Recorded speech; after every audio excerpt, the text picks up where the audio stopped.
this and cannot separate, and it's real, so the person cannot separate.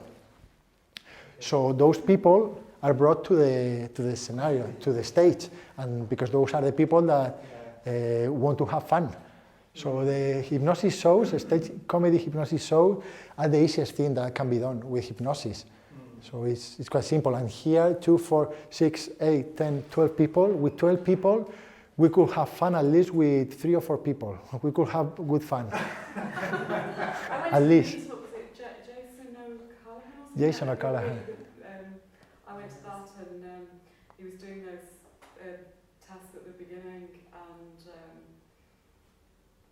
the hand stick one, like I was in the audience and I was really surprised that my hands were firmly locked. And then he said afterwards, okay, so anybody raised their hand if the hands were stuck together, he wanted to add people to the stage, and I was no way telling him that. So I didn't want to go on the stage, so I just pretended that it because you didn't want to go on a stage. Yeah.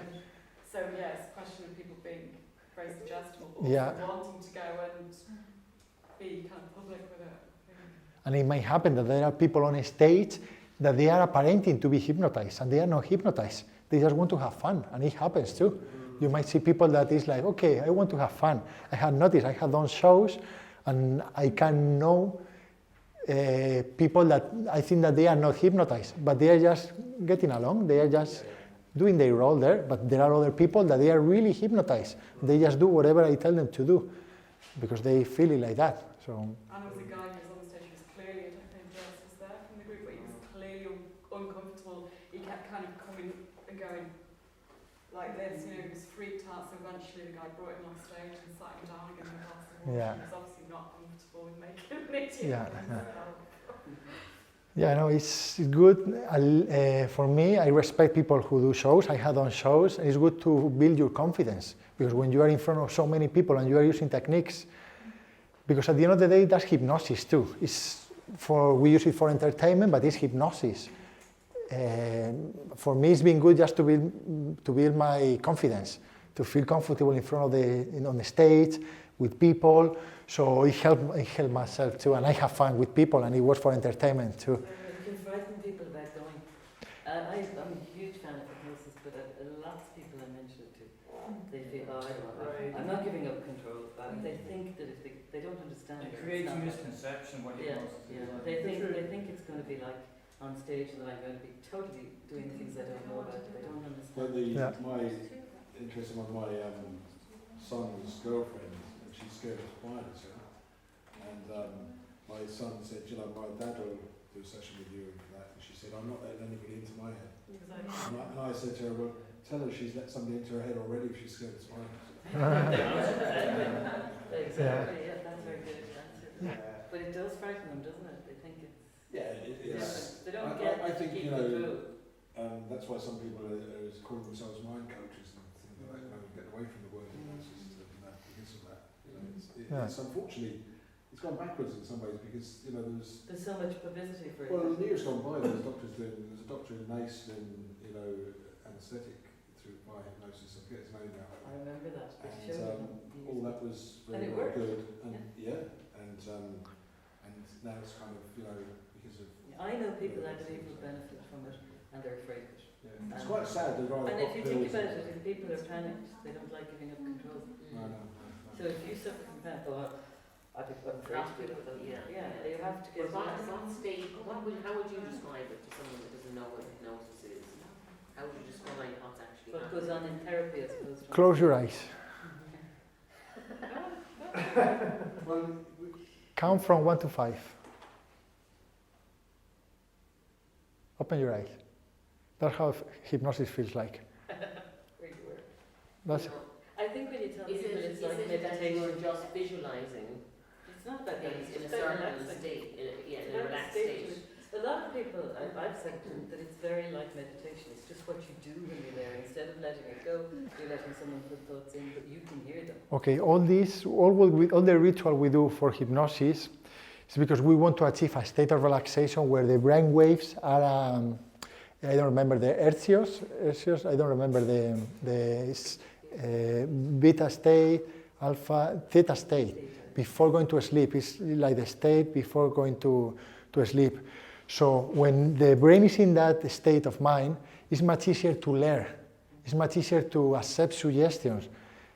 For that reason, we do all this ritual, because when the person is just into theta state, I think that is theta state, just before going to sleep, the brain is more willing to be receptive to new suggestions and to learn. So that's probably why we do that ritual. However, we use conversational hypnosis too. It's like we are just through stories or through suggestions that are hidden suggestions, we can convince the person maybe to do something positive, of course. And it doesn't mean that the person is with the eyes open. So the traditional hypnosis, formal hypnosis, is we do the formal induction, sleep is not asleep, never asleep, the person, concentrated, focusing the attention, and just in that state of mind, it's easier to bypass the critical mind. The idea is just to switch off the critical mind. The thing is that some people, it's more difficult to switch off that critical mind. My theory and my point of view is that we are all the time up and down, consciously and subconsciously. Doesn't really exist just the conscious and the subconscious. Right now, maybe when you were practicing, I was so focused on what I was telling you that I was in an unconscious state. I didn't see anything else. I didn't see walls. I didn't see anything. I was just concentrated on the 12 of you. So I was in a state of trance. I was up and down, and automatically you open your eyes, my eyes were open, but it's like I came back to normal. So it's like up and down all the time. Well, I have a hypnotherapist friend, and what she says, she always has to tell people that it's very like meditation.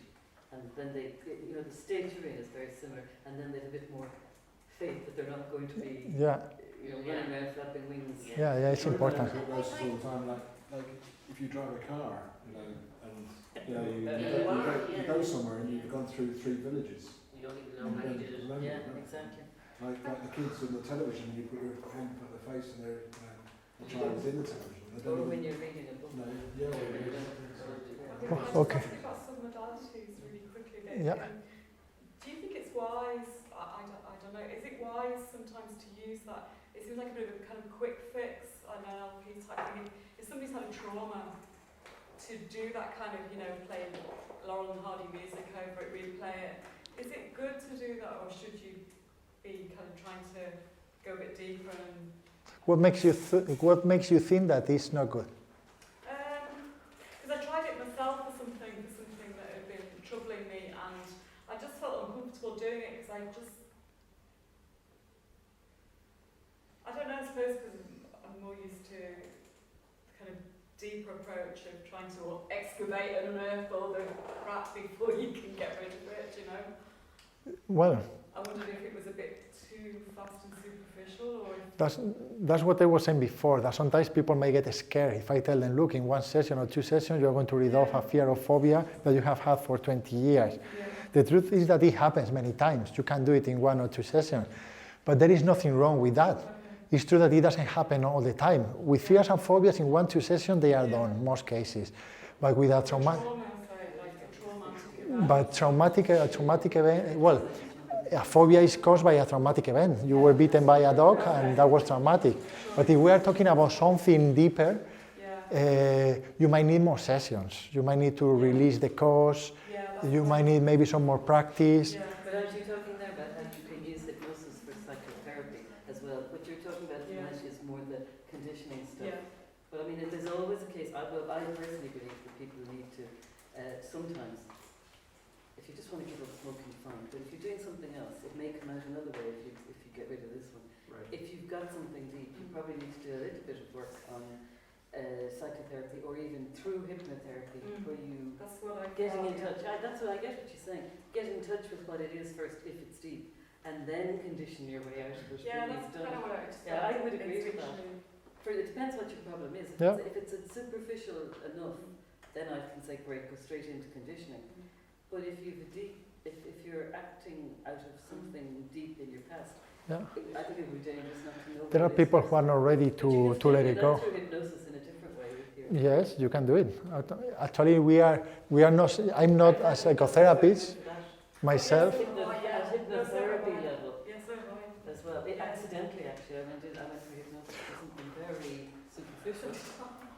literally, I wanted not to be hearing noise above me.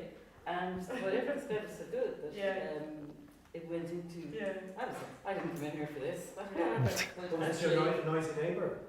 What did you say? Noise.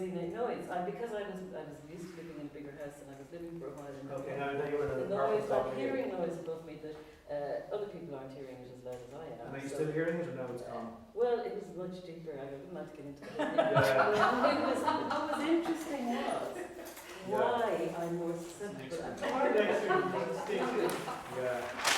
Okay. Not being minding what other people are doing. Go prepare a meal. It's too deep to go into here. But I'm just saying that actually he was right. Getting more into what's going on with you subconsciously. Things you might know logically, but then going through hypnosis, getting more at the subconscious level of what it was and letting it go. I agree with her that there sometimes could be dangerous. Well, skip over that if it's deep. I wouldn't say dangerous. I might say that it's more appropriate, maybe another approach, different things. probably. Okay, guys, thank you very much.